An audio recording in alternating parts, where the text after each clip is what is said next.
एक बार एक राजा गौतम बुद्ध के पास आया। बुद्ध के आश्रम में बहुत भीड़ थी। राजा ने आग्रह किया कि वह एकांत में उनसे कुछ कहना चाहता है।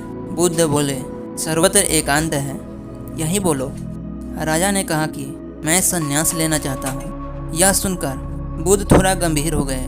वे बोले कि तुम्हें संन्यास्त होने के लिए दीक्षा देने के पहले मेरी एक शर्त का पालन करना होगा।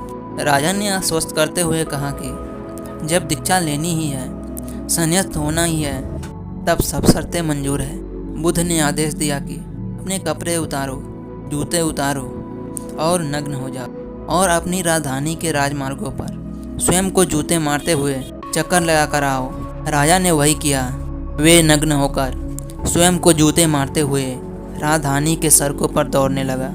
उसके चले जाने पर शिष्यों ने बुद्ध से कहा कि जब हम दीक्षा लेने आए थे तब तो आपने ऐसी कठिन शर्त नहीं लगाई थी। आप तो स्वयं करुणा अवतार है, फिर राजा के साथ ऐसा कठोर व्यवहार क्यों?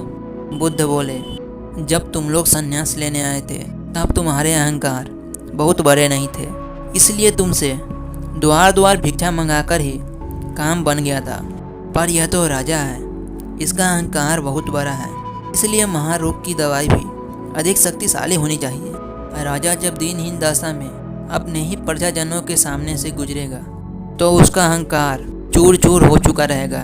राजा ने शाम तक शर्त पूरी कर ली और बुद्ध के चरणों में आकर बैठ गया और कहने लगा, भगवान थे, मुझे अब तो दीक्षा देकर संन्यास करे। बुद्ध ने राजा के सिर पर मुकुट रख दिया और कहा कि अब तुम्हें संन्यास लेने की जरूरत नहीं है। जाओ और स्वामी भाव छोड़कर सेवक भाव से राज्य करो। अब तुम एक राजा नहीं बल्कि एक राजश्री हो चुके हो।